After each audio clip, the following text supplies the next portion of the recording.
also a lot of young people, they want to rent. After they grad, they want to move out, they're renting their own place. So instead of putting that money into rent, it may be a good idea to put it into mortgage. And then the mortgage part also can be covered by your CPF. They will need like 5-6 years, right, to actually save up this down payment. But because of the acceleration of income, assuming that your spending habits do not, go in tandem with your income increase, right, you could have done the own same savings, right, in like 2 years, 2.5 years. So I set up my investment account quite young before I started work because I planned for it. So I have my CDB account. And then I also use my mom's CDB account so that I can bid for the same IPO on 2 different accounts. That was how I saved by just buying into stocks. And in Singapore, stocks is quite relatively cheap. It's $1 plus $2 per share. You just minimum like 100 shares. So you sure have the money. It's just whether you want to put that money into the stocks and then you just buy into it. The fact that real estate is an asset that eats inflation for breakfast, meaning that not only does your real estate tend to have a probability of appreciating in terms of value with inflation, secondly is that your debt is also eroded with inflation because you are paying down future mortgage installments with money that is having lower and lower power because we have been rolling. Have we been? Rocking and rolling the boat. Grayce, this episode you shine like a diamond. Who is that guest? Beat the rise, beat the rise. Beat the rise, beat the rise, beat the rise.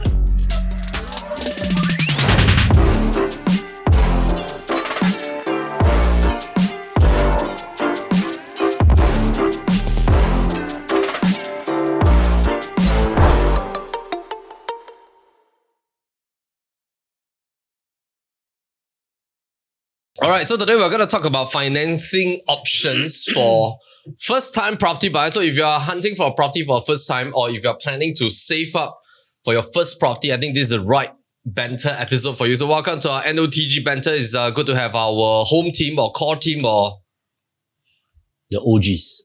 This is not the OGs. Have we even done an episode together?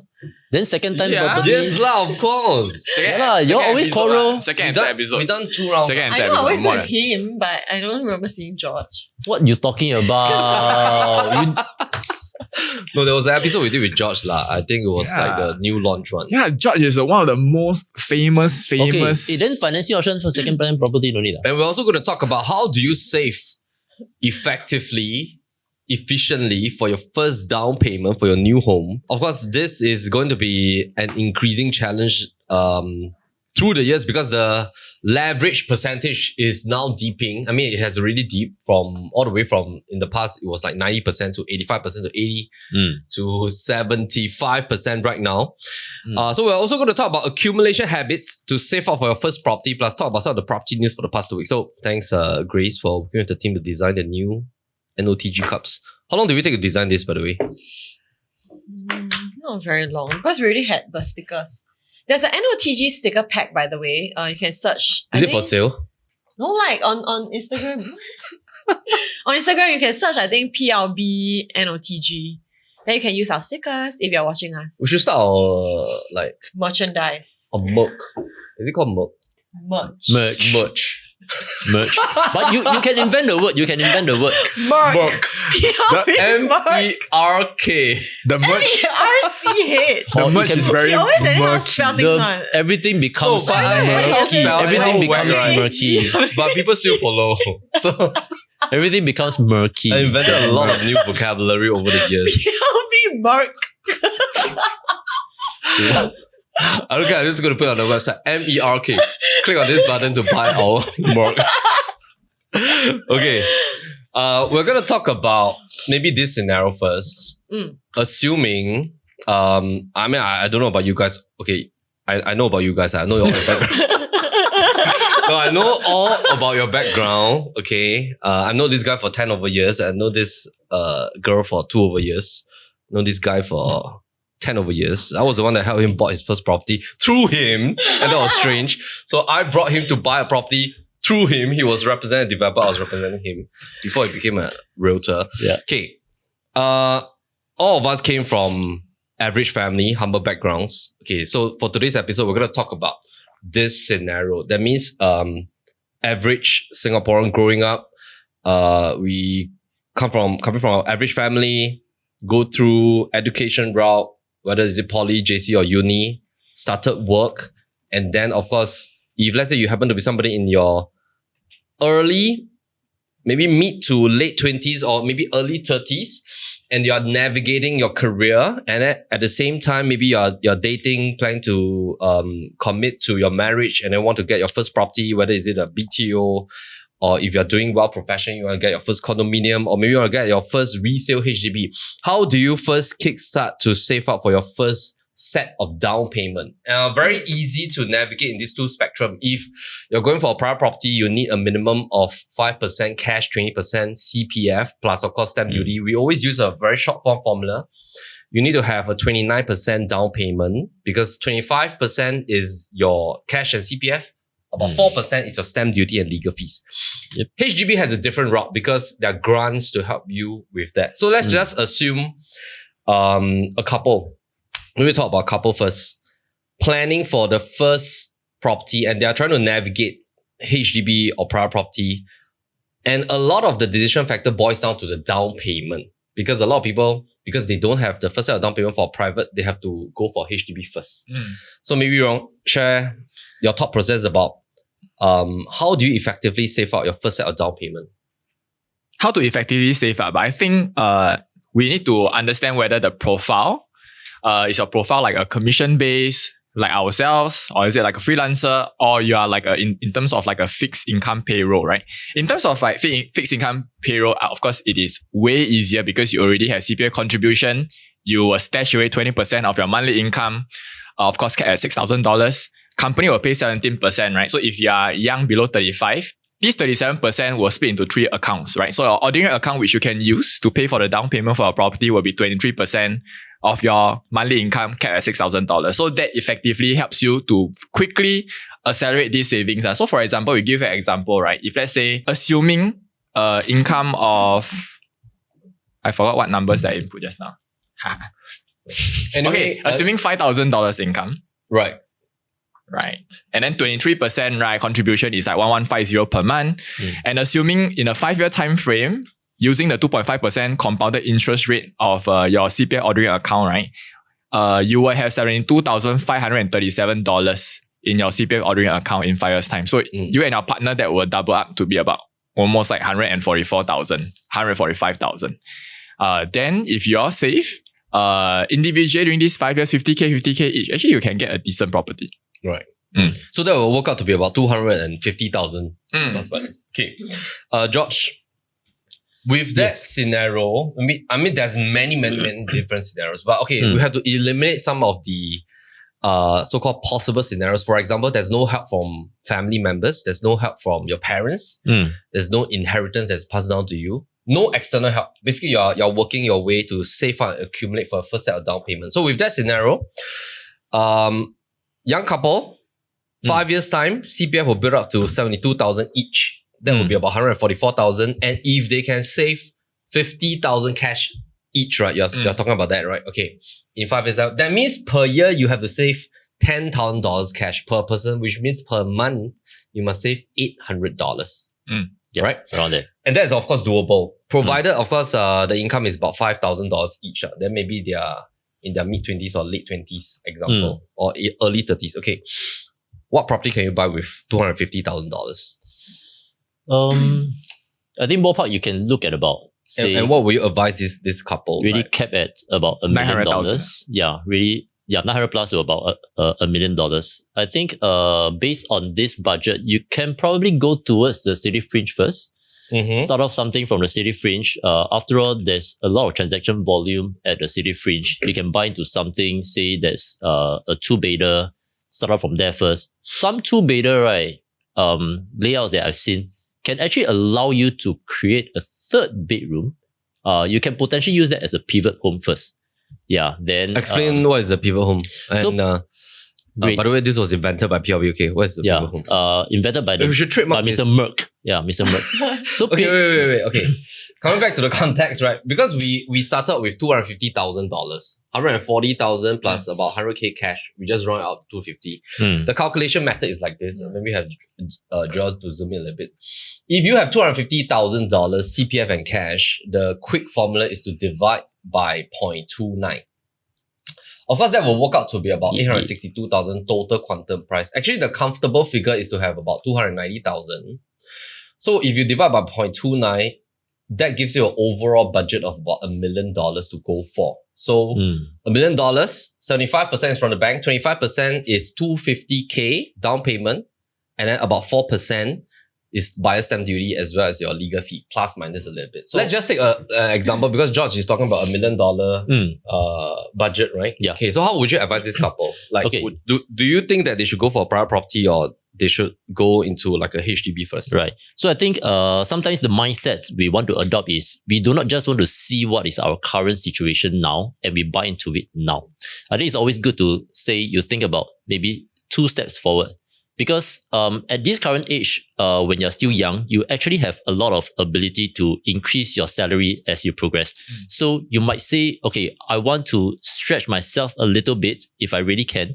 I go for something that I can potentially buy and then still have the ability to rent in future. And that is what we call a pivot home. That means short term is something that I can stay first and then eventually that particular layer allows me to say I carve out another bedroom or it can be like a dual key setup and then I use that as a rental. And then in future, once my income increases, which is expected if you work hard, then yeah, you can easily, jumpstart to the next property type as well. You're talking about the pivot home, meaning that you go for a entry level condominium first, and very likely you're talking about a resale condominium. Yes.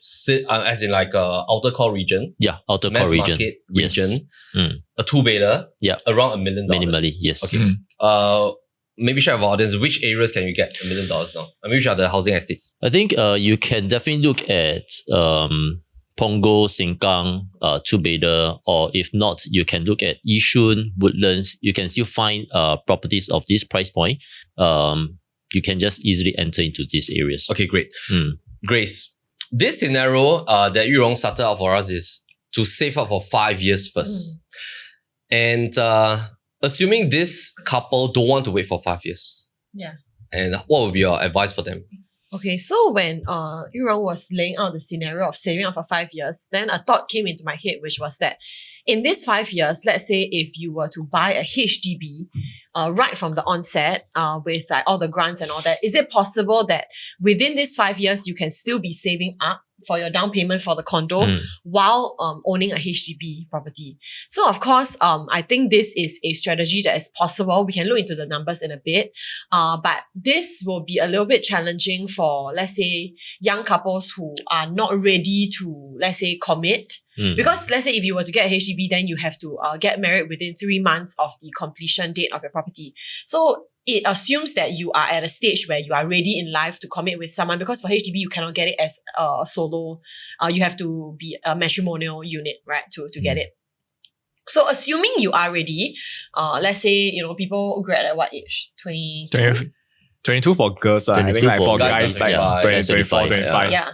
So let's say assuming at 22, 23, you are ready, or 24, in these 5 years of saving up for your first down payment, you instead want to put it into HDB property. I think that's possible as well. So numbers wise, for the loan to value ratio for HDBs, you have to have, I think for bank loan it's 75. It's the same, but for HDB loan it's at 80%. So you need that remaining 20%. So I would think that it would still require a bit of working for maybe 20%. Okay, let's say you buy 500. Is 500k very expensive? 500,000, if 20%, it will be 100k lah. 400k. Yeah. Actually, you can cover it mainly from grants. Yeah, so technically, actually, if you are so-called ready to buy a home and all that, you're ready to get married, settle down, right? I think it's quite a good idea to buy into a HDB flat first, make use of the grants. So a common misconception is that the grants have to be returned to the government when you sell a HDB. That's not true. The grant amount is actually returned into your CPF account. Of course, you need to pay the accrued interest that, for the month to month that it has accumulated and the entirety lah. But it will go into your own CPF account, which you can then use for your next property. In summary, grants are given to you, credited into your CPF account, so it is your money. In scenarios where you need to refund, that will be in scenarios where like divorce cases, right? Within the MOP period, or like there are certain things that we did not fulfill like a time period. For example, you get a proximity grant, and within the 5 years, you either need to shift away 4 kilometers away from where the proximity location is, then you have to refund this. If not, then there is yours. So generally wise, in terms of grant wise, we now know that it is $80,000 for buying a HDB resale flat if you buy 4-room flat and below. Right, so in that scenario of buying a 500k property, assuming that you only need 20% of down payment, that was of the 100,000, 80k is taken care of by grant. So you only need that 20k out saving. So of course, then that will definitely shorten the amount of time that you need to buy your first HDB property, for example. This is assuming that we are in a scenario where number one, you want to use the least amount of cash outlay, and second thing, you have found the right partner. Because marriage should be prioritized, as in like the right partner should be prioritized over property. We don't get married to get a property, right?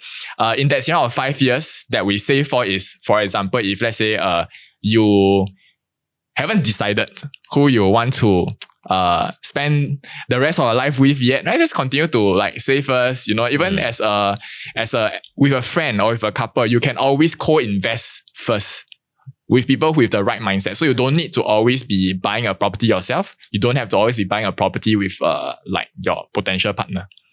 This is also given that we are in a climate now that a lot of people are also renting, right? So a lot of young people, they want to rent.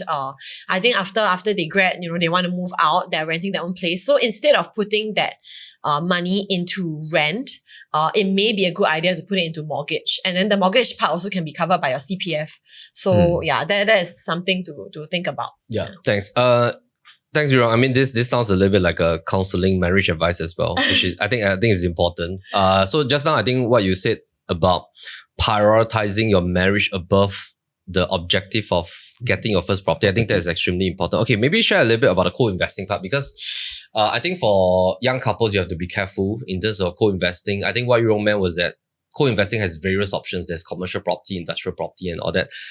But you have to be very careful about using your name for residential property, because let's say you co-invest with two friends who are maybe more matured and their names are already used up in their own residential property, and your name has not been utilized, but you have earning power, good credit score.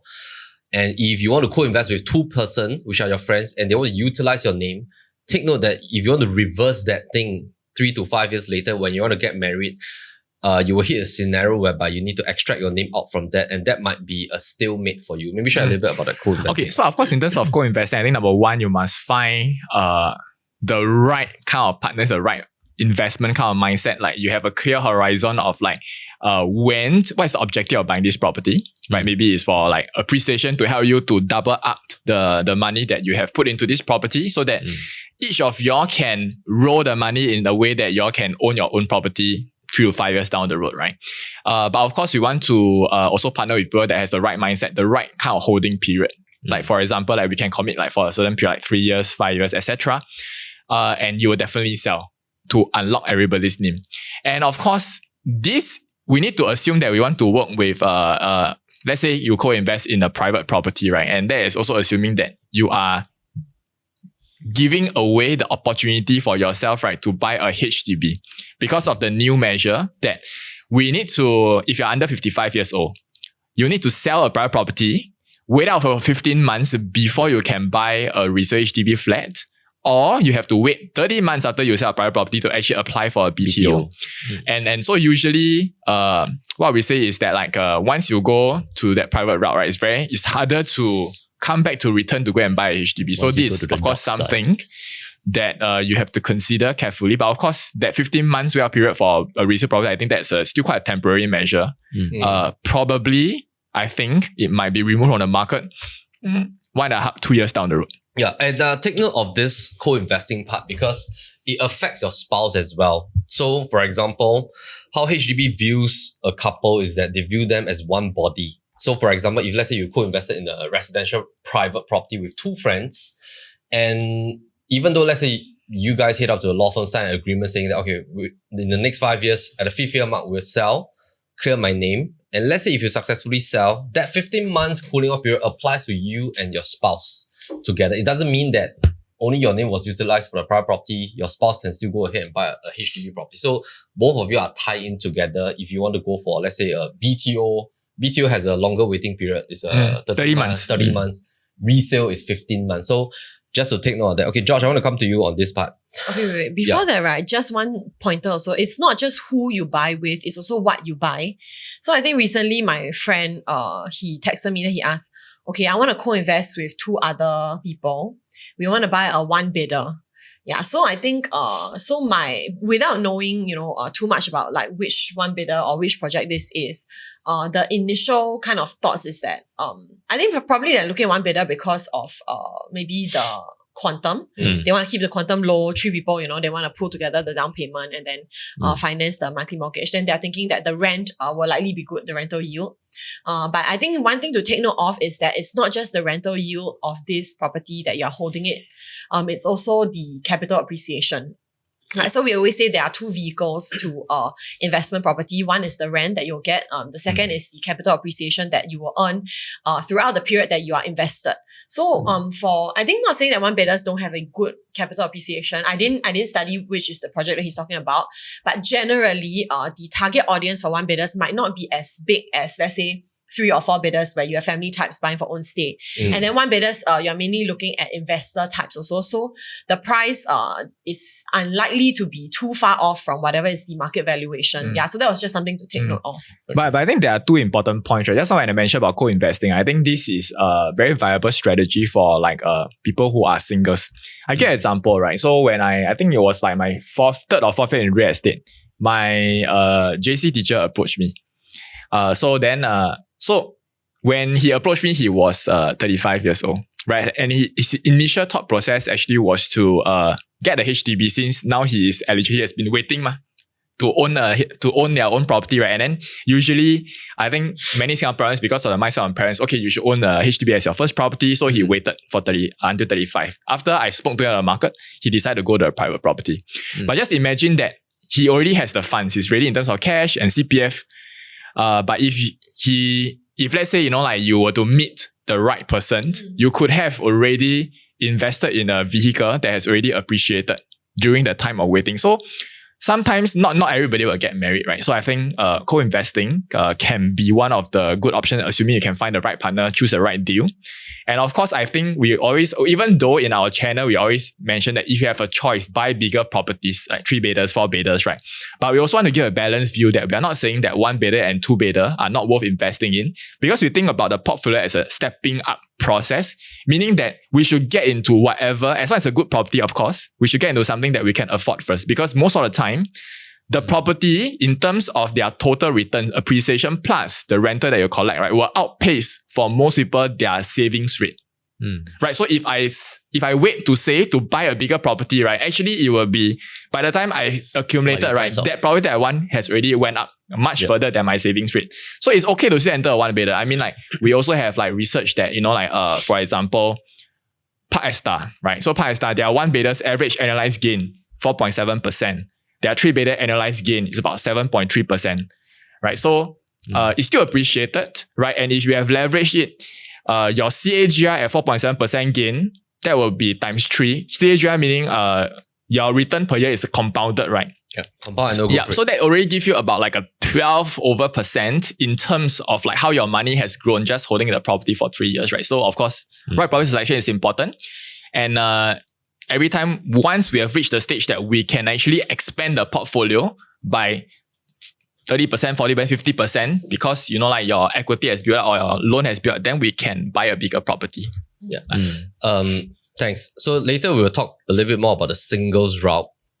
Let's come back to that young couple again, earning $5,000, no help from family, parents, and of course, they let's leverage on Grayce scenario. So assuming right now, so maybe I'll pose this question to George. Assuming right now, and I think this will be very beneficial for our audience.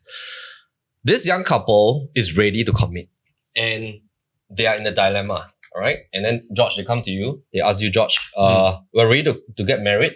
We're now thinking about, should we save up for the next 5 years to accumulate and own our first private property?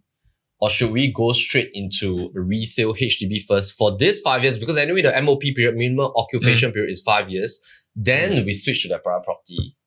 Or should we go with the third option, is to wait 5 to 7 years, apply for a BTO, wait 5 to 7 years, get the keys to my BTO. These 3 options, what would you advise? Okay, so we eliminate first. I'll personally eliminate the third choice because I think the waiting time is way too long.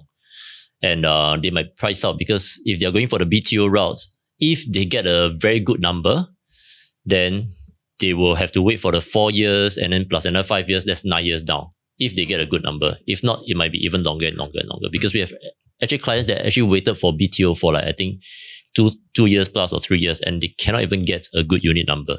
So I will rule that out first. For that 2 options, right, I think it boils down to what is their spending habits and whether do they do any form of investment.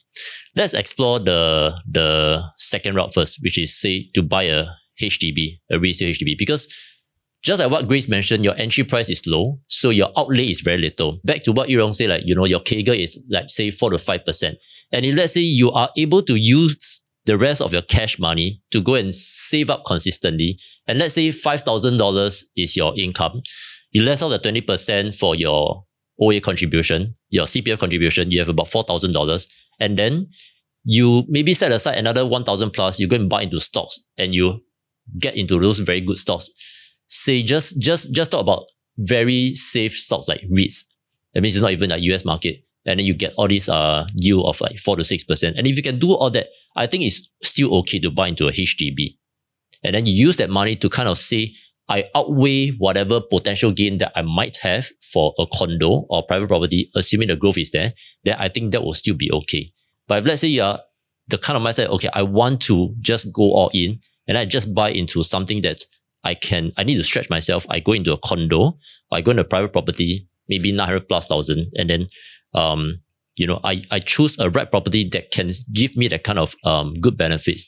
Then I think either of these two. Let me record my question. Thanks. So my question is, this couple now has nothing. That means they got no savings at all. Because we're back at the scenario. You need 5 years to build out your 72K CPF each and your 50K cash each to hit that 250 to 290,000. Right.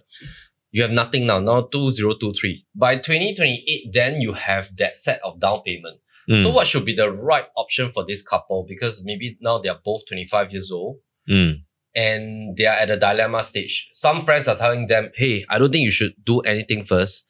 Work hard, save your 290,000 for the next 5 years, then straight away buy a $1 million private property, which of course by then I don't know whether 2028 we still have a $1 million private property. Okay.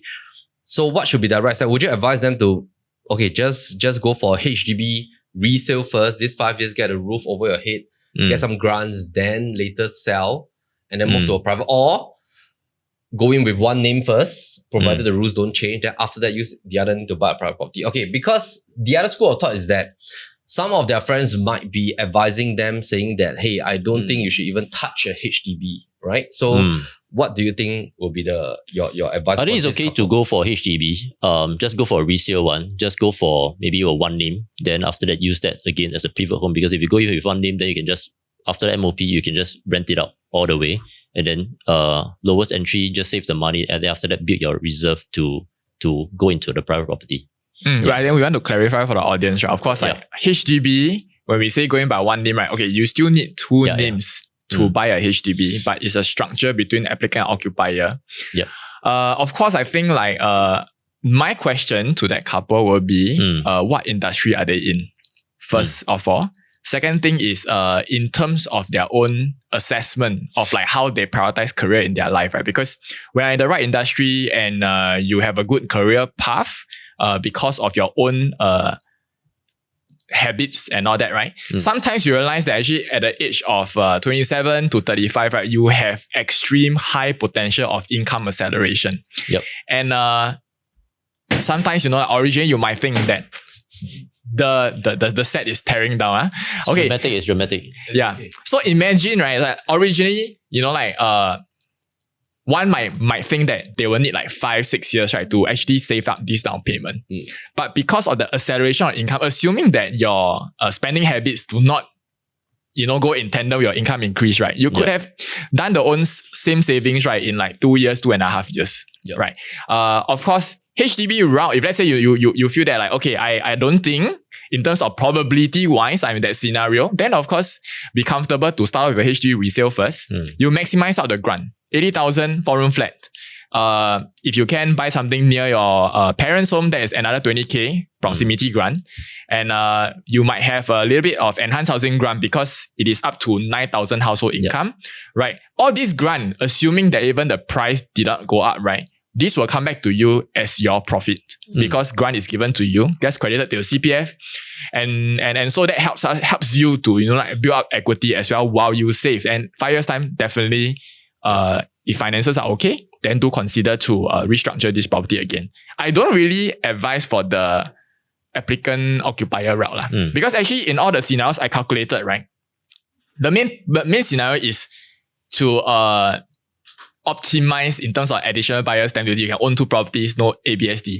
But actually, right, if you are in a position that you have the means, right, to not sell HDB to come with a down payment to buy another private property, you realize that still unlocking the equity in HDB will allow your portfolio, right, to grow in such length, right, that it makes more sense to just tear down the HDB. I mean, like in terms of structure lah. Rules are subjected to be changed by HDB. HDB correct. can always, if they decide to change the rule, saying that okay, from now on there's no more applicant occupier route. Everybody has to buy under 2 applicants. Then the rule will change. So of course, this is a disclaimer. I think back on the Yu Rong's point, applicant occupier route has been very popular because it gives the couple an option. That means 5 years later, if they want to sell and then use 2 names to buy 2 private property, they have the option. Even if they want to keep first, rent out the HDB, buy the private, they can also do that. So I think it's like an option. There's a flexibility. Yeah, Grayce.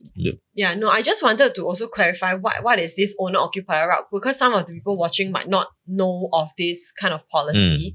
So like what Melvin shared, is something that is subjected to the government's, measures. It is subjected to change at any time. But as of the time of filming, owner-occupier means that, there is a possibility where, let's say if you were to buy, you still have to buy as a couple. Couple So nucleus, You can explain how does this work, and also share that this works both for BTO and HDB resale. Maybe share how does this and EC as well. how does this structure work? Okay, so basically you still have to buy as a couple, as a family unit. nucleus. But what happens is that you can buy as one person as the main owner and then the other person as the occupier. So in this scenario, your loan and your CPF usage and all that will solely be based on the owner side.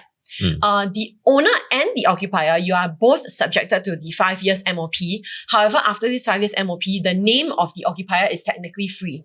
So the occupier can go ahead and buy a second property and not be subjected to the ABSD. So that is why, so this is quite popular for people who want to buy a HDB first, assuming the owner's income and down payment is able to support solely, right, as one person to purchase this HDB, go into a lower quantum HDB, and then you can keep the HDB and you can rent it out. So why this is very, why some people may be looking into this is also because for the HDB, right, let's say you are able to rent out, the rental yield is significantly higher given that your investment quantum is lower. Let's say you buy like a 300k HDB or 400k 3-room HDB. Then in that sense, you're able to rent out, let's say depending on location, right? Let's say 3, 3, 5, 4. You're still able to have a really good investment yield. Yeah. Yeah. And this is the way that you can own a HDB plus a private property concurrently without incurring ABSD. Currently lah. Yeah, but we don't know whether... The kicker is that 5 years later, that occupier's income must be, the sole income of the occupier must be able Strong to enough. afford the private property. Yeah. So we've been talking a lot about the down payment, right? The other 75% part is contingent on your income. So the bank will take your income and they will do an assessment. So it not necessarily means that if you can afford the 25% down payment and the 4% stamp duty, then you can, be able to get the 75% loan. That is still subjected to your income and the TDSR measures. Yeah. Just think, this one is MSR. Yeah, so Mortgage when servicing they, ratio. when they Yeah, only for recognize 30% of the Okay, income. And then after that, when you want to buy the condo, Right. Just now Yu Rong mentioned a very good point, which is you really have to consider the industry and the career and profession you're in, because there has been a lot of people of course, when you're young, I think making a decision to get into the HDB property first is good because you want to start a family. But of course, a lot of people also grow up with I wouldn't say it's a myth, but I would say that maybe based on popular advice, parents, siblings, friends, default option is just get a BTO. You're very safe. Yep. And of course, I'm not saying that BTO is no good because BTO, based on historical data tracking, once you take your keys, you fulfill 5 years MOP, and you want to sell, naturally you see a profit margin. Correct. Because you enter at a subsidized housing rate. Yep.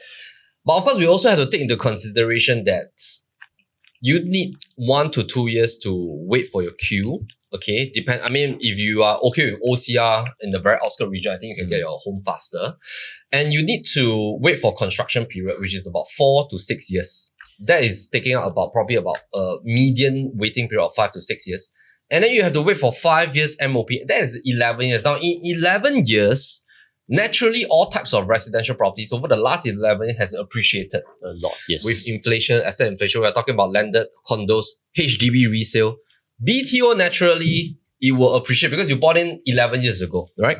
So, just now Yu Rong mentioned something is to consider your profession because sometimes during that 11 years period, maybe at the 4th year point, you started doing well. You have bonuses, you have savings, and then you realize that you're stuck because you can actually go for a private property, but you're stuck. You still have 7 years of waiting period because you haven't even gotten your BTO keys yet. So that is what we measure about really sitting down to think about your options on private property, waiting to save for private, go for a resale first, or wait for the BTO. But try not to fall into the trap that you are biased against just one. It is to really look at that 3 options and then consider your life stage, your career, profession, in your marriage as well. Then make a very wise decision from there. Right? And like in this, talking about this, right, one thing to take note of or a concept to understand also is time, right? Like in the grand scheme of things, when you are considering your resources or your assets, it's not just about money. It's not just about your loan. A very important factor is also time, the amount of time that you have and your runway for investment.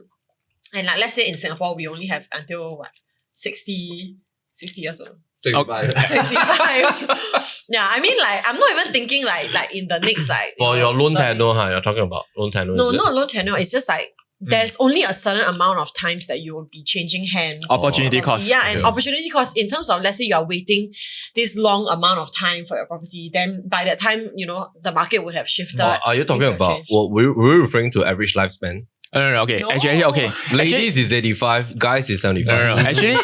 Actually, in summary, right, it's point 1, right? Singapore real estate, as a form of investment, it will only give you that kind of CAGR or exciting returns, right, if we are leveraging, meaning that we are actually taking a bank loan. If you are buying full cash, if you pick a good property buying full cash, maybe you have 5%, 6% annualized gain. It's not too exciting. You can have other instruments that could easily give you 5-6% at a more liquid version, right? So the reason is because with leverage, you can get a CAGR of 20%, 25% if you choose the right property.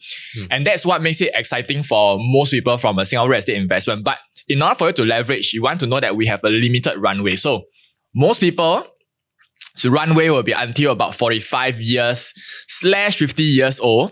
Reason is because we can only loan until 65. So that will give you about still at least like a 20-year loan to get substantial loan for you to build a portfolio. Of course, if you are, more than 50, we still have other strategies that we can extend the loan tenure, but it comes with other drawbacks, right? So in short, 30 years to 40, let's say 50 years, right, is 20-year time frame. Every time you buy a property, it's good to think of it in a 5-year cycle, in the sense that if you buy a good enough property, regardless of the economic situation, it should revert to you like a positive kind of return in a very, very high probability standpoint. Looking at 3 years, not every time, every 3 years, you will be able to change hands to have enough profit because of a market situation. So if let's say 30 to 50, 20-year runway, 5 years means you can only do this 4 times. Then think about it, if you get a BTO, 4 years construction, 5 years MOP, or you're in a PLH plus another 5 more, that's 14 years, right? So this is actually what Grayce is talking about, right? The time frame that you can actually maximize your loan ability as well as that's how you can actually build the portfolio to its greatest potential. Maybe, right, we can also explain to the audience the concept of leverage. So maybe George can explain like why is leveraging right? We have a new moderator. I want to give George some airtime. Okay, so there's I think everyone knows already. Okay, no, there's two sets of questions here. Mm. One is that Yu Rong mentioned that your compound annual growth rate is much higher if you choose to leverage rather than paying full cash. Okay, Yep. Before George answer, right? So George, I need to maybe share with our audience like why is it better, even if let's say example you have $1 million, why is it more disadvantageous to fully pay $1 million on this property rather than paying a 25%, which is 250,000, and then loan 75% from the bank, and then have that balance 750,000 do something else for you. So later you can share with our audience on Sure. that. Now, why is it that the CAGR is higher on the leveraged property? Is because we are talking about compound annual growth rate on a cash-on-cash return. That means we're talking about your initial investment, which is that 25% versus the yield that you get. So naturally, your yield is much higher.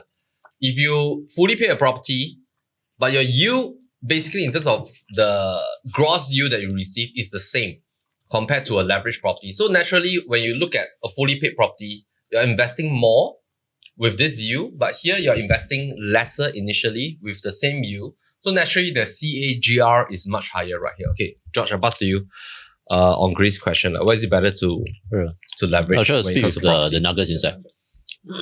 So I think when let's say you have $1 million and you just need 250,000 for Right. the down payment, Right. that means you're already buying into a property that, say, assuming you can have a CAGR of 6%. Whereas if you put all the $1 million inside, your growth rate is still the same actually. And if let's say you have 250,000 inside, the growth rate is at 6%, the remaining 750,000, right, you can split into different baskets. If let's say you want to go into something that is more aggressive, you can buy into like the US stock market. Recently, it reached its 52-week high after all the quarterly earning seasons. And some of the growth rates are maybe annually at about 15%. So you can maybe park like 250,000 inside like US stocks. And then the other 500,000, if let's say I don't want to be so aggressive, I want to be very, very conservative, I can just simply put it into like Singapore savings bond 4%, or I buy into REITs at about 4 to 6% kind of yield, and it's extremely safe, or rather historically it has been quite safe. And I think in that way, once you diversify, maybe your overall growth per annum, it can be even like 10 or 15% after you analyze everything, instead of putting all the money in and then you just have a 6% all in. Even after you less off the interest rate, and in Singapore, only recently when the interest rate rise up a lot, then people deem it as a bit more risky, and then they'll be thinking, hey, should I go and pay off everything because the interest rate is high? But I would say the interest rate is probably short term, which I think later we'll be touching about the interest rates condition right now in Singapore. And once it normalizes again, I think it won't stay there for long. Great. Thanks for And- sharing the first yeah. benefit of leveraging. Yeah. This is also the same reason, right? Why, let's say, not just for first-time home buyers who have like, let's say $1 million, they think, should I put the entirety of 1 million or should I just pay the down payment and then I leverage the rest, right? This is also the same kind of concept when, let's say, we have clients and then, I think like, when they have, when they leverage on the bank and then they want to pay off in full cash. Brain fog, is it? I just suddenly like thinking about the nuggets. Okay, anyway. So then they will be asking like, actually I have the cash now. I don't want to be thinking about monthly mortgage month on month. I want to go into retirement mode. Can I just use this $1 million, pay off the mortgage completely, and then I just relax and stay in the home. So generally in these circumstances, we also use the concept of leveraging to explain to the clients, right, that okay, one thing that we can consider is that not putting the money in. So firstly, whatever George has mentioned, right, but secondly, it's also very powerful that when we leverage on this money, the monthly mortgage stays the same for the remaining like 15, 20, 25 years.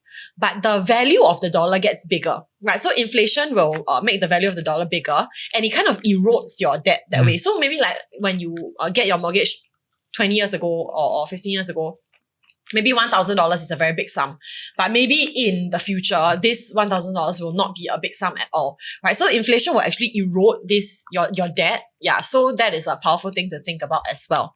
Yeah. Yeah. The other two things to consider is number one, when you buy full cash, of course, we are assuming that you can buy full cash, assuming that you are very, very rich, very, very young. If not, like you are in, let's say, a pre-retirement phase, then I think that's okay, because anyway, we are not trying to maximize the leverage at that moment because of the life stage. But in summary, it's number one, when you pay down fully, right, you realize that your net worth doesn't change. Net worth is our assets minus our liabilities. If today you pay down a $1 million property, you have $1 million of asset, zero liability. If today you only use 250K to do a 25% down payment, right?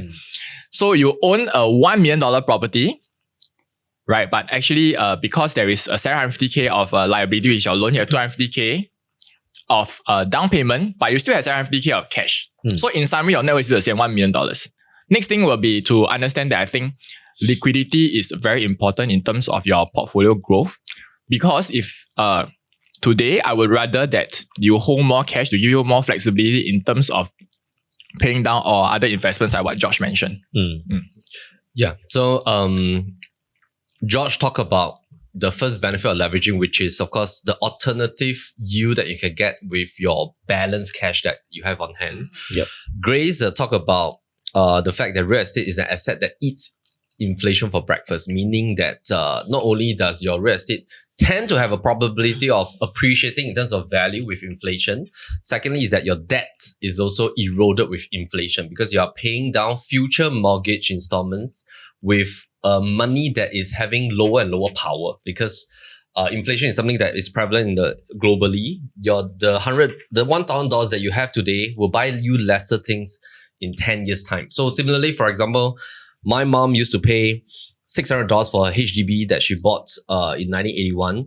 Today, she can even come and tell me that, hey, Arvin, the $600 that I'm paying just a couple of years back, I mean, her HDB is fully paid. She just says that it feels so little now. Like in the past, $600 was a big deal for her, but now $600 seems like you can't buy much doing $600. And she actually regretted buying an executive maisonette back then. She said that she should have just stretched a little bit because she actually could afford, but she just wanted to play safe and bought a 4-room flat. So she sort of regretted, because now the value of a 4-room versus the EM is very different. Okay, so Your mom call you Arvin. call me Arvin. Melvin, must go Arvin. Then all my relatives started calling me Arvin, and it changed to Abin. A-B-I-N. So Any point at the time did you change to Abing? no. Anyway, since you like to say Merc, Sorry, and then of course, Nabi. Yu Rong touched on the point of leveraging debt. What was your point just now? About Number one, liquidity. Net worth liquidity. don't shows liquidity. Net worth expansion, but liquidity. Okay. The fourth point is that I believe in this theory called the outsource theory. Meaning that leveraging, because of the fact that is an asset that is recognized internationally, is a property that banks love it as a highest level of collateral, because it's a physical asset that they can actually confiscate if, let's say, you fail to make your monthly mortgage. So technically, because of this status of property being an asset that is recognized internationally, and banks love the leveraging point to issue you a mortgage loan, you can outsource this risk to insurance, because that's why mortgage insurance and term insurance can technically be used as an instrument to cover your risk of owning the 75% so-called good debt, in the sense, the mortgage. Because in any essence, if you have $1 million, you keep $750,000 in your bank and use this to pay for your monthly installment. Of course, there's interest incurred.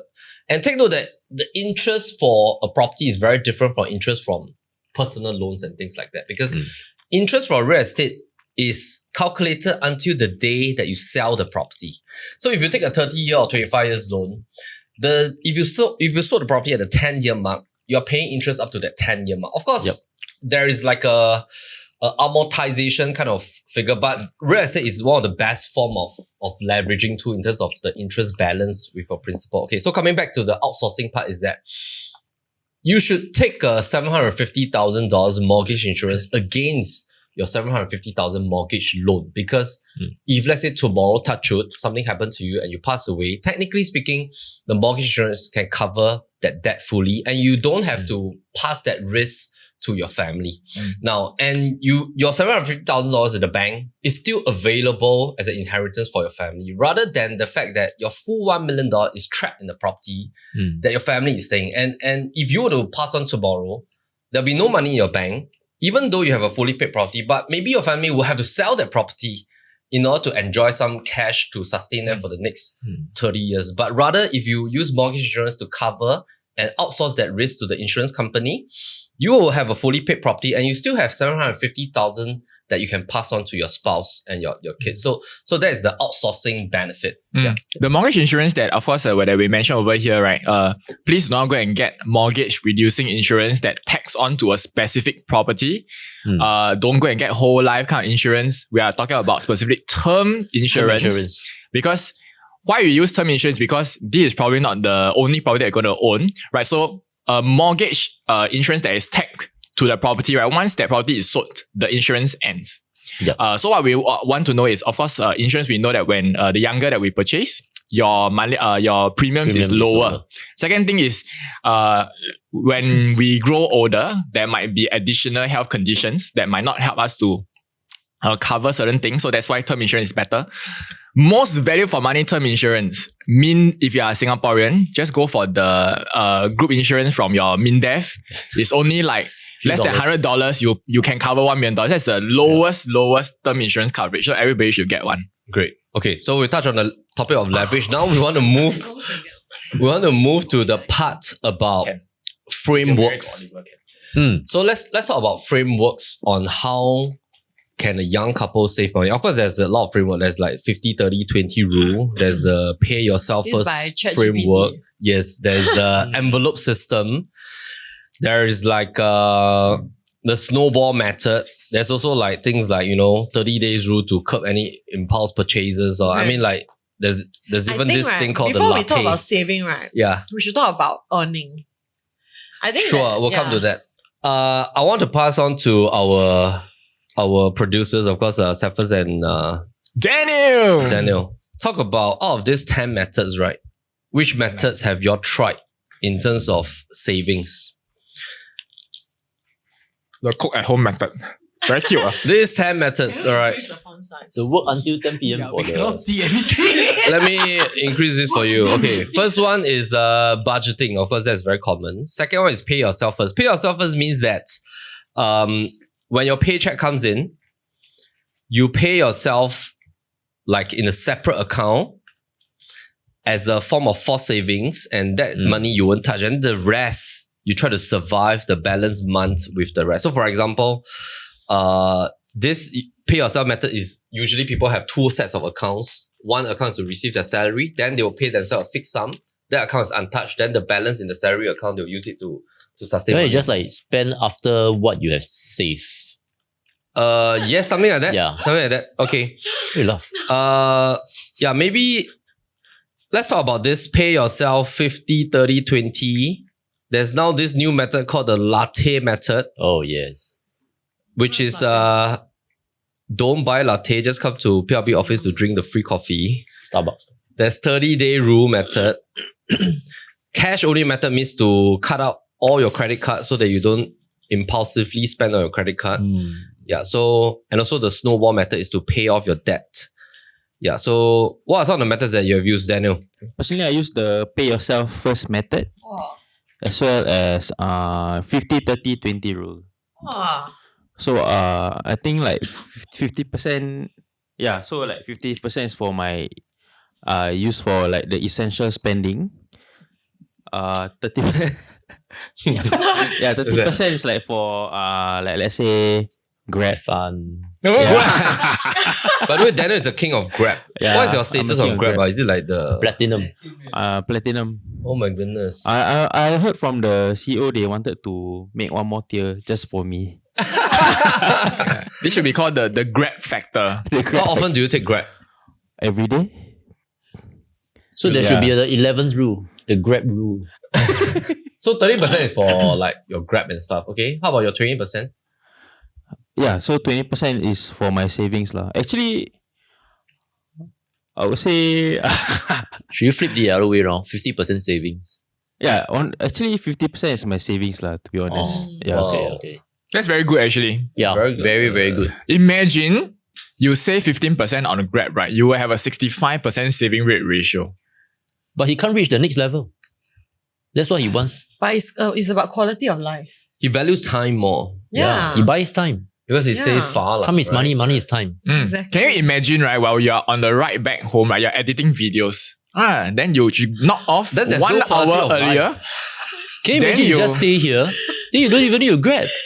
Yeah, he did for what? Before Leonard Convention. Not even considered staying, Okay, coming back to Stay this awake. one. Okay, how about yourself, Seth? Which are the methods you have used?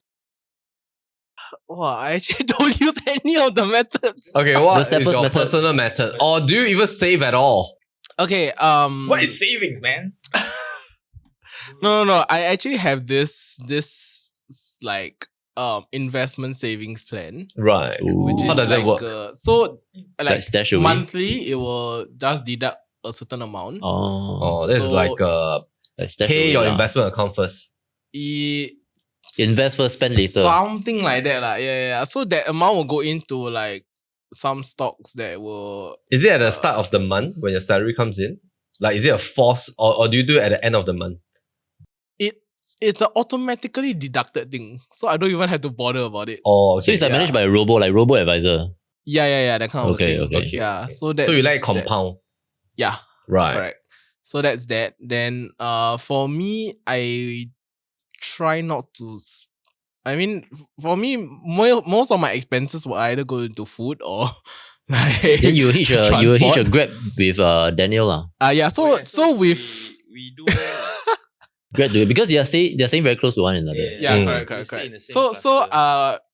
with me around, right, I help Dan save 50% of his Grab fees. Oh, because you all share. So every Correct, day we will yeah. alternate our Yeah, we'll alternate who is the one that will book the Grab. Yo. Awesome. Wow, that's a nice Grab So share system. Immediately, Daniel says 50%. And you Oh. also say 50%. Wow. Yes. And it slows down So it's your a tier. 2-1, yes. slows down your reach to the tier. No. It's a carpool system. Yeah, it's a carpool system. So Awesome. It's very. Then you'll very Grab here every day also.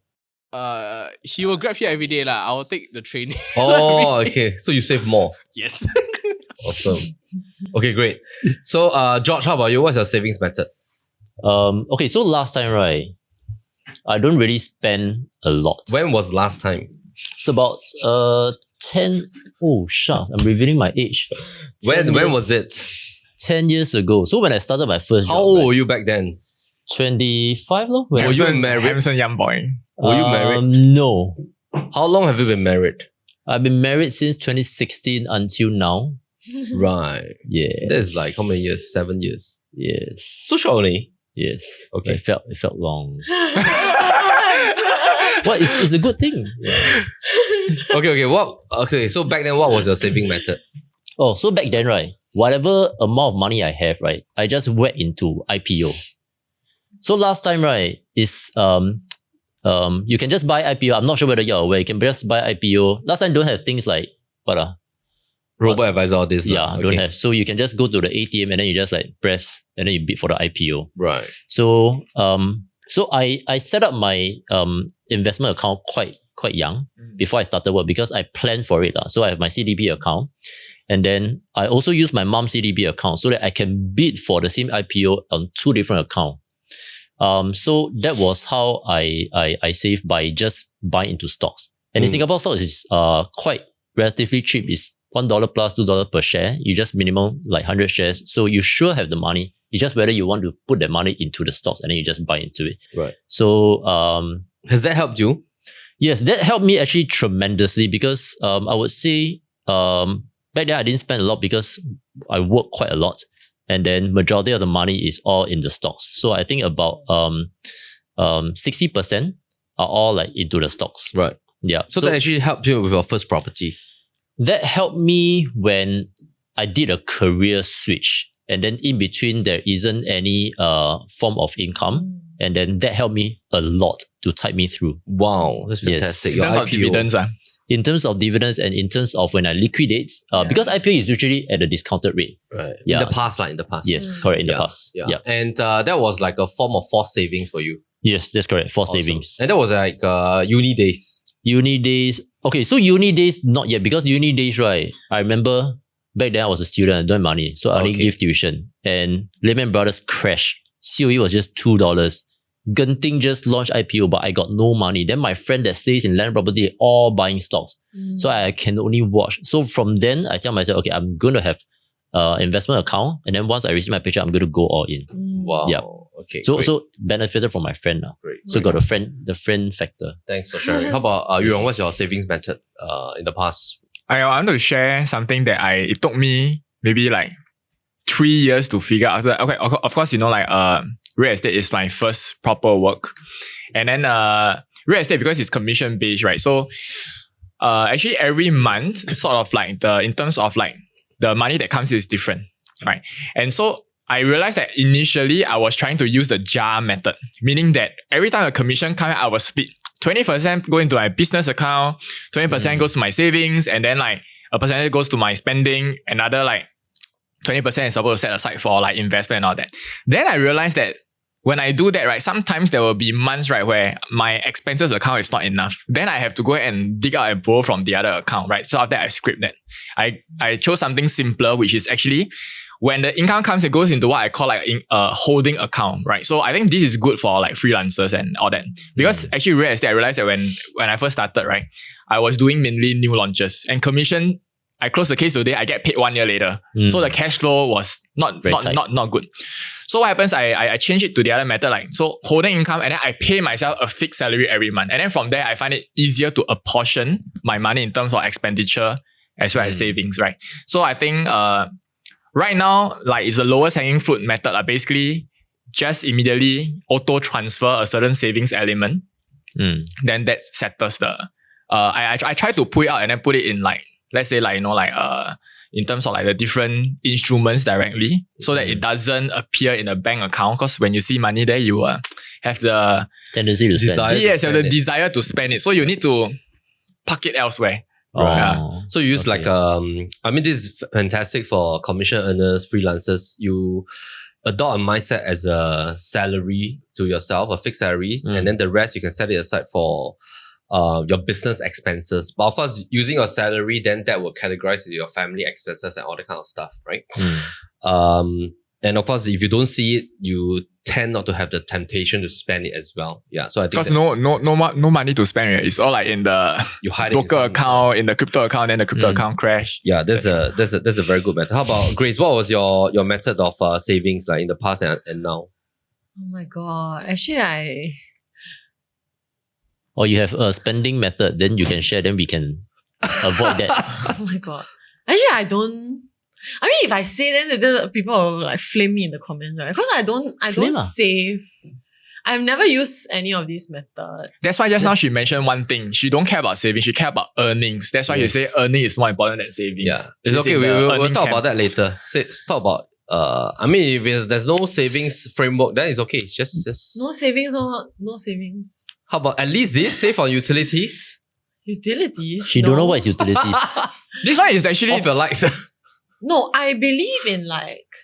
Okay, so my situation I think is a bit different because I started earning a lot at a young age, I feel. Because last time I teach tuition, right? It's like, I think when I was in uni, right? Or before 1 hour uni, is like $30, $40. it was like 75 per hour. And then I was what like subject you teaching teach? ballet. And Teach ballet, $75 an hour. No. The $75 per hour is teaching English and math to kindergarten. 2 kindergarten siblings. wow. My first part-time job was $4.50 Can I know how are they doing now? Mine was I don't know. an hour. $2 Oh yeah. Sell Yakult. selling kids clothing. Okay, but I want to say, right, I also worked in McDonald's before for like $5 an hour. So I started earning young. Don't try to... No, seriously, I started earning young and I started earning like quite a fair bit. But my situation is different because I'm also the oldest child. So I had to take care of like the family also. So with the money that I earn, right, I pay for my siblings like piano. I pay for their tuition fees. So like I had no savings because anything that I earn, right, is always like Outflow paying lah. something. Yeah. Yeah, but something that I did, I think, is that very quickly, right, the moment I have money to like buy, like, let's say insurance, then I'll quickly try to like pay my insurance, like secure the insurance thingy. Then let's say now, right, like the moment I feel that I'm almost ready to get my first home, right, I'll just go ahead and buy it, even if like I won't think so much to like hesitate whether, you know, like do I have enough savings or I must save up X amount before I can commit. So I like while we were doing this podcast, right, I suddenly remember one of our colleagues, Jolene, right? Because I was standing there and I was like, shucks, like I really emptied out like every single cent to go and buy my first like home, right? Then I was like, and then the reno and all that. Then Jolene was like, oh, so do you like feel like actually it's too early? Like you should have waited. It's never Maybe too like early. wait half a year, then you save up more, then you'll be at a more comfortable place. But then I told her, right, you see, as of this point, right, I have not even moved into like my first home. And okay, so it's a resale HDB. Technically, you have a 5-year MOP, right? So at this point, the house is still renovating. I have not even moved in, and I cleared like 10% of this MOP already. So to me, like, is always like once I can even barely make it right, I'll just go all the way to do it because I feel that like that is my form of saving, like investing into like things and whatever. You always maximize your potential lah. I mean, like, it's in like you just deploy everything. Deploy what? Deploy Yeah, I mean, All in, the all in. funds are basically All in you lah, just yeah, deploy like- and then you invest in your family. correct. Right. Yeah. Great. Thanks for sharing. I want to come back to Cephas and Daniel. So let's assume, how old are you guys by the way? Cephas and Daniel. because we want to move to the topic of the Younger than me, younger than me. The earnings. being single first. Then we talk about earnings. How are you guys? 28 this year. Right. Thanks for sharing with us. Is that your true age? Great. All right. Single and available. Okay. Assuming, which I will. Okay. Just assuming in the next 7 years, maybe if let's say you decided to remain single, right? Then by the time you will be eligible for a HDB already, you can get a BTO 2-room flat as a single person or a resale HDB.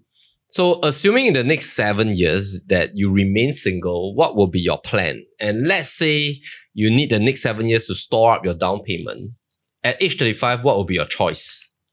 And let's say you have 3 choices. You can get maybe a private property for yourself, a HDB resale, or BTO 2-room flat. As a single person, what would be your choice? Projecting 7 years later in the year 2030. I say in terms of property type lah. Yes. Assuming you are single. You probably be either.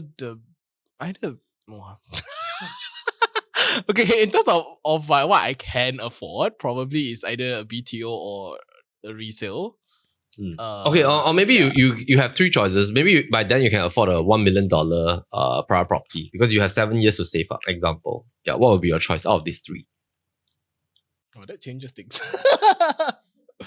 No, sorry, because I remember during my first year in PLB, and like Melvin went through the whole like calculations of like, oh, if you were to buy a condo property, you know, in worst case scenario, it doesn't appreciate. And then like he did all the calculations. Okay, so this is how much you will sort of like save in a sense from the property. Then my jaw dropped. I was like, what the heck? Like, why wasn't I told this earlier? Did you pick up your jaw?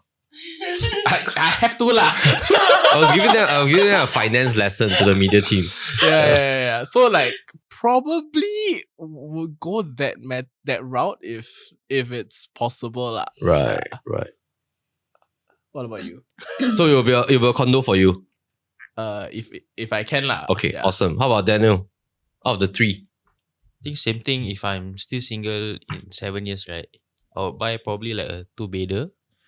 Continue staying in my parents' house.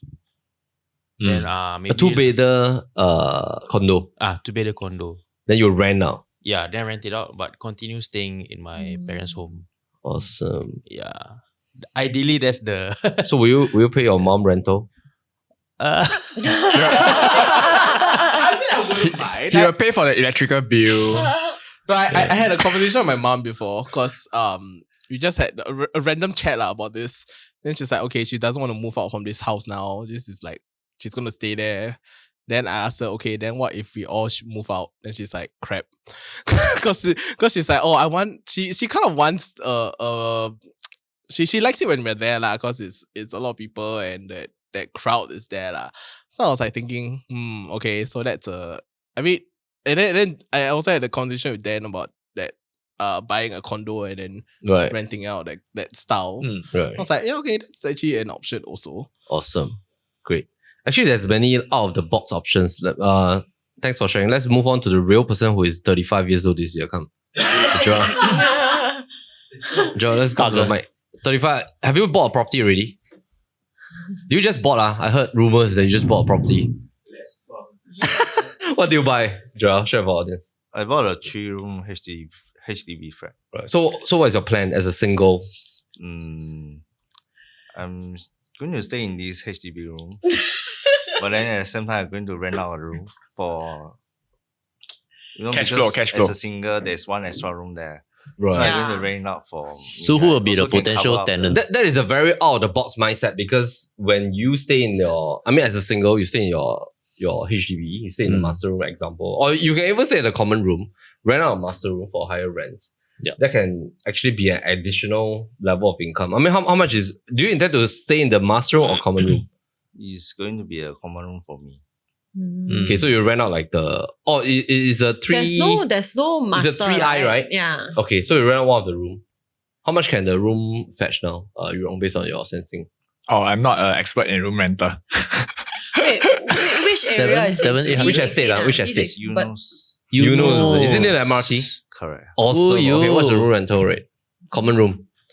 I think I think if you 800. have like fully furnished. No, we got 800 now. No, room if it's fully furnished, room, you include utility, include Wi-Fi, got air condition. $1,000 at least. Yeah, $1,000, right? And then one of the selling point, stay in with a Handsome, good looking hunky. bachelor as your housemate. Then $1,100. So this can provide a cleaning service.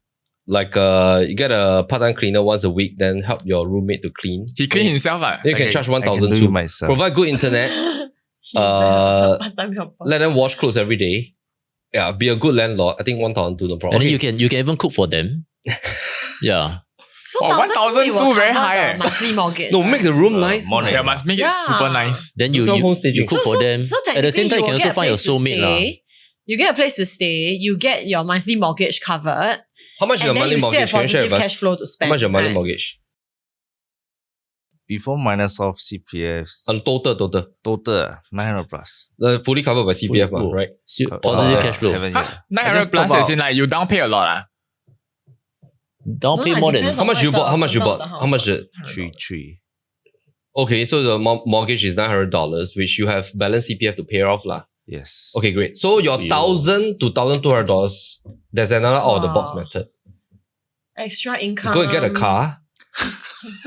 Use that $1,000 to pay for the car, and then go and fetch Daniel and Cephas and charge them. Let them pay you Yeah. the Grab fee. Good idea. I think that sounds good.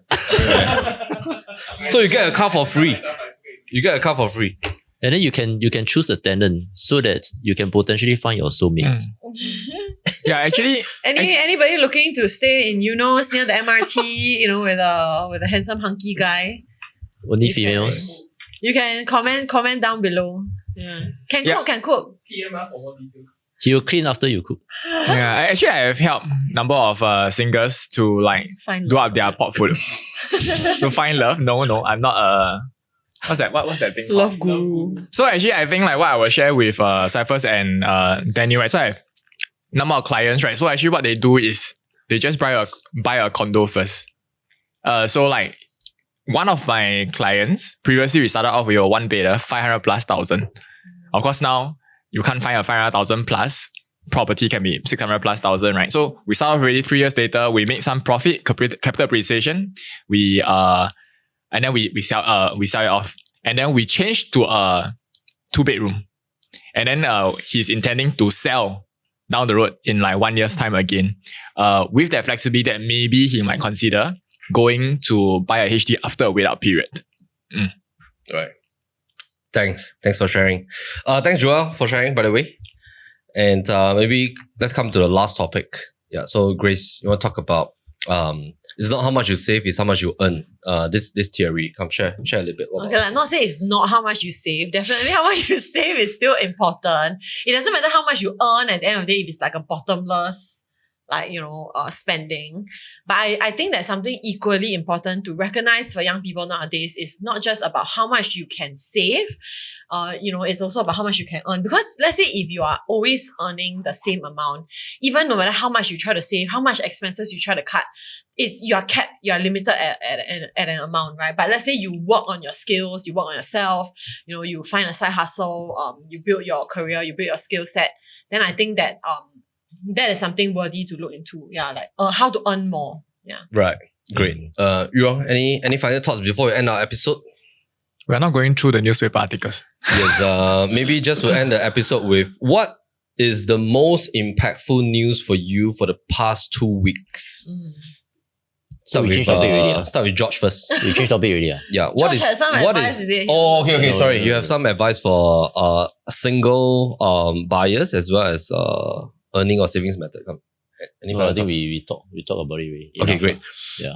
Let's move to the final I got topic. advice. I got advice. Sure. Not about savings, right? But just about in general for this topic, Right. is that sometimes like I feel like if you want to make a decision to do something, then as long as you've calculated, you've had it planned out, then I think you can take the leap of faith to do it.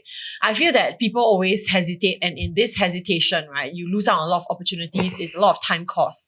So if you are ready, if you want to do something and you have had it planned out, then I feel that shouldn't hesitate and you should just like move forward with it, especially after you've already thought it through and consulted like the people you need to speak to. Yeah. I have 2 points for spending habits.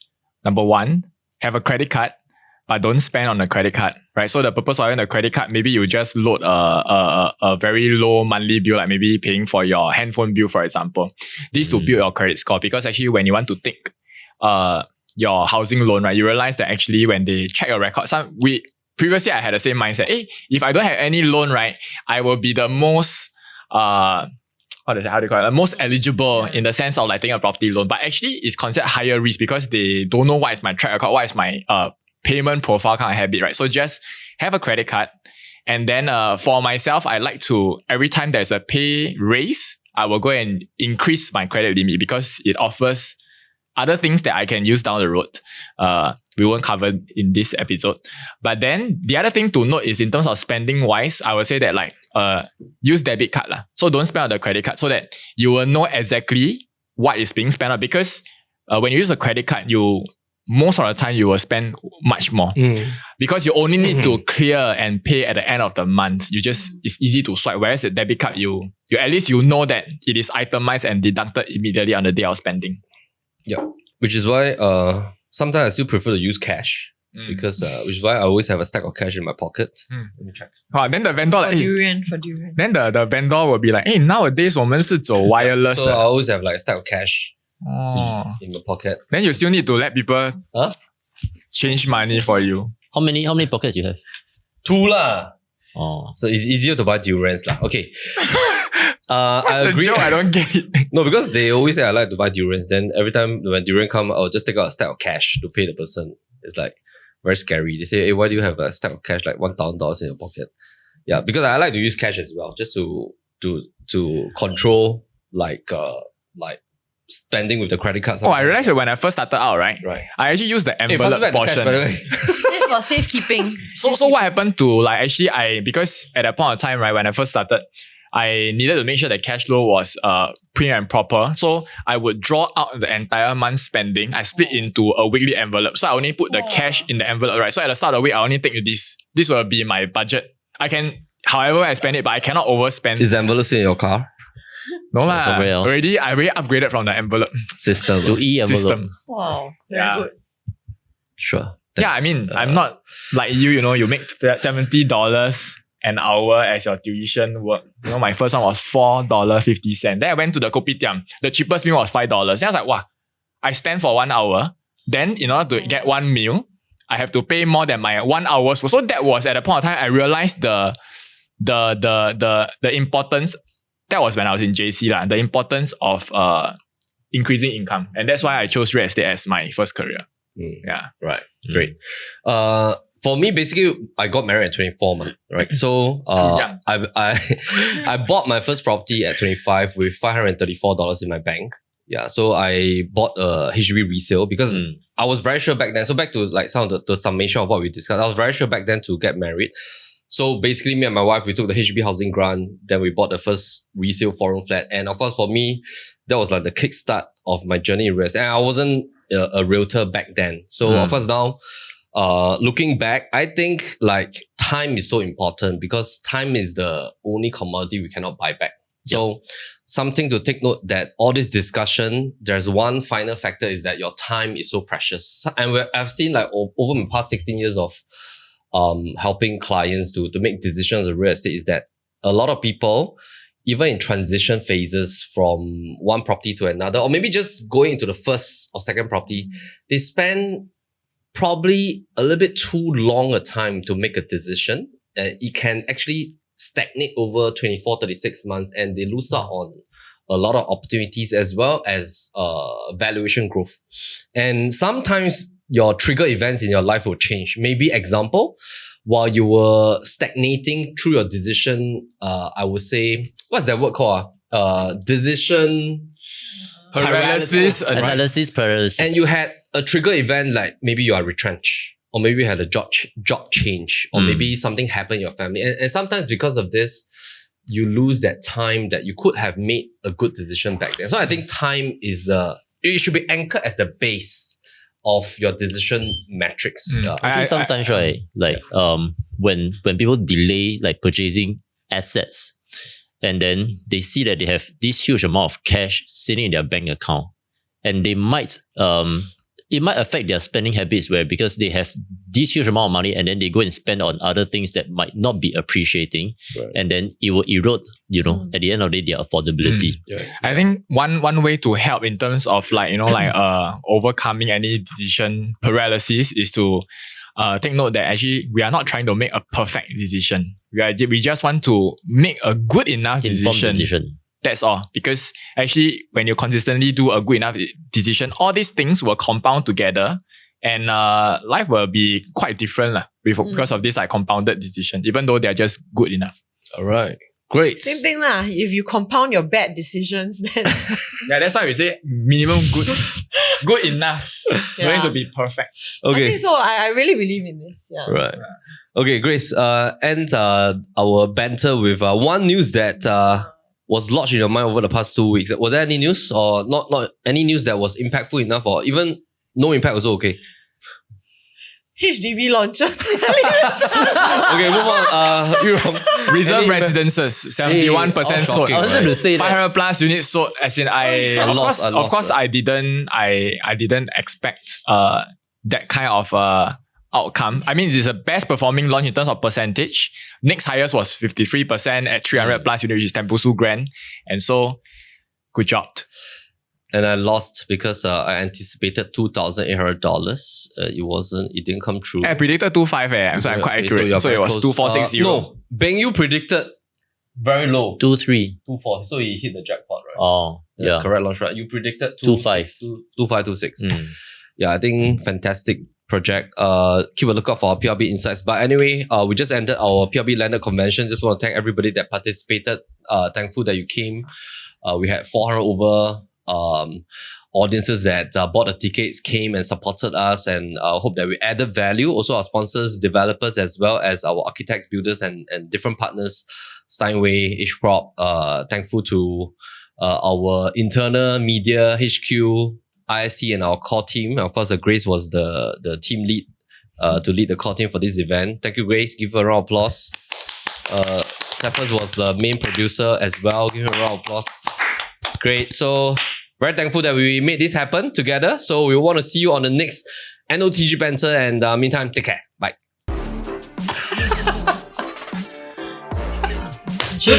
Why you hit me? Ouch. I tell teacher. Diamonds don't shine. It bounces off lights. What? But you're too lame, Cannot take it.